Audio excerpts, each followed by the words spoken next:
तो स्टूडेंट आप लोग इस प्रश्न को ध्यान से देखिए, क्वेश्चन नंबर 4 को आपको देखना है। तो आप इस क्वेश्चन नंबर 4 को ध्यान से देखिए। पहले हम इसको हल कर रहे हैं। तो सॉल्यूशन किसका? क्वेश्चन नंबर 4 का। देखिए इसमें क्या कहा जा रहा है, एक चतुर्भुज आकार के खेत का विकर्ण 24 मीटर है और शेष सम्मुख शीर्षों से इस विकर्ण पर खींचे गए लंब 8 मीटर एवं 13 मीटर हैं। खेत का क्षेत्रफल ज्ञात कीजिए। तो स्टूडेंट यही है, यही चित्र है। आप चित्र को देखिए, यहाँ पर देखिए ये चतुर्भुज के आकार का खेत है और इसका ये जो विकर्ण है वो कितना दिया है? 24 मीटर है। और यहाँ पर आप लोग ध्यान से देखिए, अब ए क्या दिया है यहाँ पर? सम्मुख शीर्षों से इस विकर्ण पर खींचे गए लंब। यहाँ पर ये क्या है? लंब है। और यहाँ पर देखिए ए क्या है? ए भी लंब है। तो इसको हम नाम दे देते हैं इस चतुर्भुज को ए बी सी डी। तो हमने इस चतुर्भुज को नाम दे दिया ए बी सी डी। चलिए हम लोग इसको सॉल्व करते हैं। लिखिए चतुर्भुज ए बी सी डी, या फिर लिखिए खेत का क्षेत्रफल। जो जो दिया है आप लोग उसको लिख लेना। हम लोग इसको डायरेक्टली सॉल्व कर रहे हैं। खेत का क्षेत्रफल किसके बराबर हो जाएगा बच्चों? अब आप ध्यान से देखिए, इसमें आपको त्रिभुज दिख रहा है। देखिए त्रिभुज ए बी सी आपको दिख रहा है। आप इसको देखिए ए बी सी, और यहां से देखिए त्रिभुज ए डी सी। तो अगर हम लोग इस तरीके से निकालें त्रिभुज ए बी सी का क्षेत्रफल, जो खेत का क्षेत्रफल ही तो निकालना है। अगर हम लोग त्रिभुज ए बी सी का क्षेत्रफल निकाल लें, त्रिभुज ए डी सी का क्षेत्रफल निकाल लें, दोनों को जोड़ दें, तो ये जो चतुर्भुज के आकार का खेत है हमें उसका क्षेत्रफल मिल जाएगा। लिखिए त्रिभुज ए बी सी का क्षेत्रफल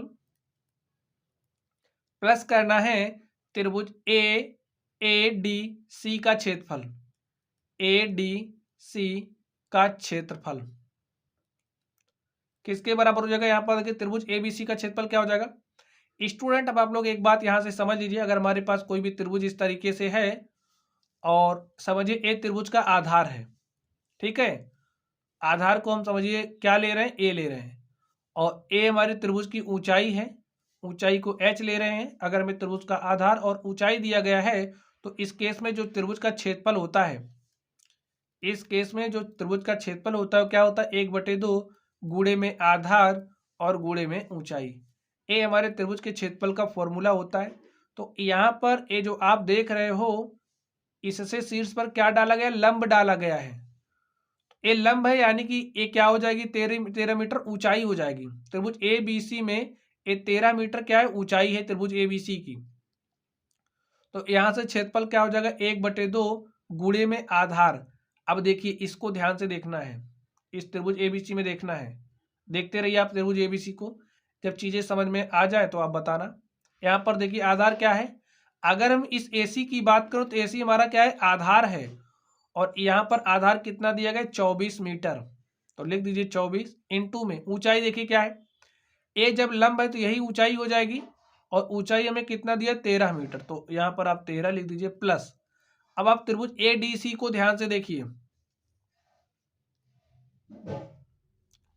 अब आप लोग इस त्रिभुज ए डी सी को देखिए, इसमें देखिए ए डी सी। आप लोग इस त्रिभुज ए डी सी को देखिए।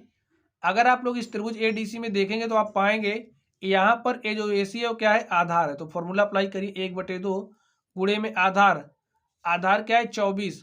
अब ऊंचाई की बात करें तो ऊंचाई देखिए यही तो है ऊंचाई, क्योंकि यहाँ पर परपेंडिकुलर है और इस त्रिभुज की ऊंचाई यही हो जाएगी।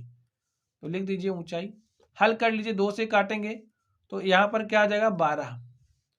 इसको 2 से काटेंगे तो यहाँ पर भी 12 आ जाएगा। तो 12 गुणे 13 करिए, देखिए क्या हो जाएगा? 12 तिहाई 36 के 6 हासिल 3, और 12 के 12 3 हो जाएगा 15। आगे देखिए, और 12 अट्टे क्या हो जाएगा? 96।